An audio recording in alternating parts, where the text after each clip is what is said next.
Canada, it's Friday, and thank goodness it's Friday. It's been a weird week, hasn't it? With the weird holiday somewhere stuck in the middle of the week. But if you thought the situation in Ottawa couldn't get any worse, well, maybe you should buckle up because today we're going to unpack some new stuff. We're going to unpack the growing disaster that critics are now calling Carnage Carney. Yes, you've been calling him that in the comments. I'm going to actually use it in an episode. From trade collapses and climate embarrassments to $5.9 billion trade deficit in May, his directionless leadership. I mean, this just isn't governance at all. It's national mismanagement. It's wrapped in a suit, and they've sold it to you as the man who can negotiate any kind of deal, except that we've seen him do absolutely none of that. So let's go on that.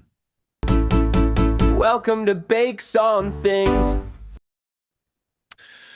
Welcome back to Bakes on Things. I'm Chris Baker. Thanks for liking, subscribing, and commenting. But before we dive into the wreckage that is Mark Carney, a huge thank you to today's sponsor, Electric Lips Comics. Now you can embark on an epic quest with the Mana Chronicles issue number 2, which is out now. Join Ari Star, Sandra, and Nick as they battle the Dark Mage's minions to save not one, but 2 worlds. This stunning indie comic from Electric Lips Comics is packed with thrilling action and breathtaking art as the saga continues across global landscapes. If you missed out on the first issue, not to worry. You can grab it through the link that's in the description below, and also the Mana Chronicles is live now on Indiegogo, with perks ranging from digital and printed editions to an exclusive once-in-a-lifetime painted framed original cover. So you can head on over to Indiegogo and support the creators at Electric Lips Comics. Grab your copy and help bring this incredible fantasy to life again. And again, that's Mana Chronicles on Indiegogo. The link is in the description. Let's get started with today's episode, and we're going to spin back to the EU for a second. You know, the place Mark Carney wants us to be part of somehow. I'm not sure how. They kind of went ahead and decided to start scrapping their net zero policies in order to trade with, I don't know, who? The US, the US, right. The European Union basically just blinked. Major carbon policies scaled back. They're exempting exporters from carbon border levies, reintroducing carbon credits, and even giving heavy industries a break by getting rid of their commercial carbon taxes. Why? Because they've realized that strict carbon rules are crippling competitiveness in a shaky global economy. Meanwhile, when you fly back to Ottawa, here in Canada, Mark Carney and the Liberals are pretending like it's 2018. No exemptions, no adjustments, no awareness whatsoever. They're clinging to a net zero blueprint the rest of the world is already scrapping, and that's not climate leadership, by the way. It's ideological inertia that isolates us, and most of it comes from Mark Carney's book, which might give you a sense as to why they're not backtracking on it. And what about the Black Hawk deals and the Chinese ferries we're seeing here?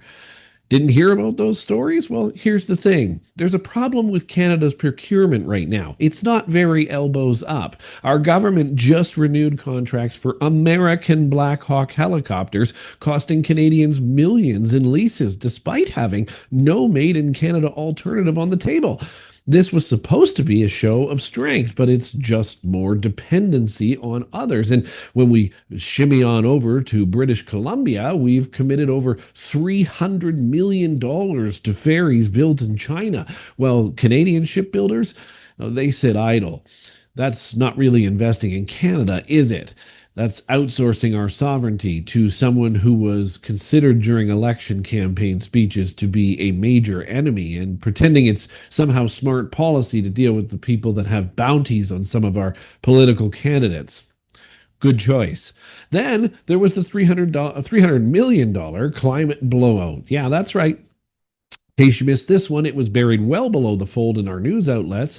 The climate spending projects that came out by Justin Trudeau, fairly enough, but the federal government had thrown $300 million at so-called green programs that were supposed to create jobs and reduce us to net zero. That's not investment when it doesn't happen, though. It's just marketing, and Canadians were promised transformation. What we got was more consultants, vague pilot projects, no way to report on it, and no oversight whatsoever.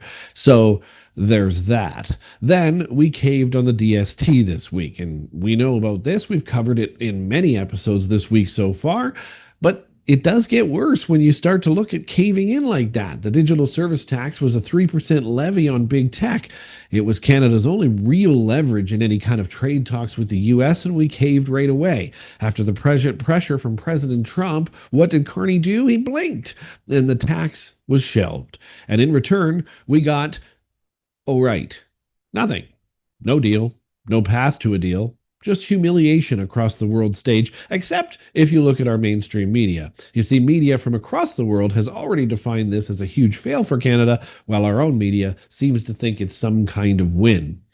Meanwhile, the economy is bleeding. In May, Canada posted a $5.9 billion merchandise trade deficit.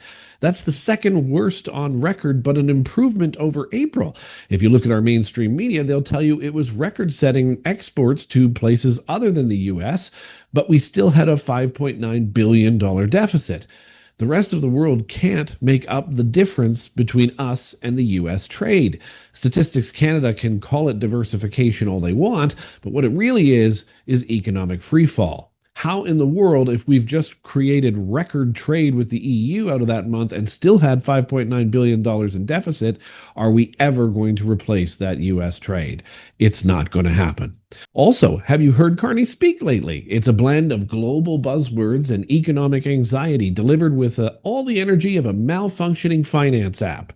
No passion, no direction, just doom. He talks like a man afraid to lead because that's exactly what he is. Visionless, nervous, flat, and without any action whatsoever on any of the plans he's supposedly created for us. There have now been nearly 11 years of liberal decline. And what are we going to do about this as a country? This is carnage, in fact. And look, this isn't just Carney's fault. Nobody's saying that it is. It's the end game of 11 years of liberal rule. They killed pipelines, handed off procurement to foreign vendors, and ran deficits with absolutely zero plan. And now here we sit without a budget, which is asinine considering the money we're spending. They prorogued Parliament when we needed action, and now Carney picks up the pieces and gives us more of the exact same. What has changed? Really, it's nothing. Put it in the comments. Tell me what's changed since the last 11 years of liberal rule. And then the question becomes, well, okay, Chris, where do we go from here? Well, what do we do now? That's a question I often ask myself, but it's really a hard answer to come up with. First, we have to start by facing reality. We need to pause commercial carbon taxes as well as the consumer carbon tax for key sectors and acknowledge that climate leadership means practical, not punitive action. We need an independent audit of climate spending, and the public deserves a full breakdown of what our $300 million bought us in those plans. We need to stop signing blank checks for foreign equipment and commit to building it at home. Even if it is slightly more expensive, it supports our industries. We demand that Parliament return to pass a real balanced budget right now, not endless emergency authorizations. And don't get me wrong, I realize we can't balance the budget right now, but we need a budget. And we restart trade talks, but with negotiators who show strength and not fear. You see, Carnage Carney isn't just a nickname anymore. It's now becoming a reality and a stark warning. If Canadians don't speak up now, we may not recognize this country we inherit next. Thanks for watching. We'll catch you next time.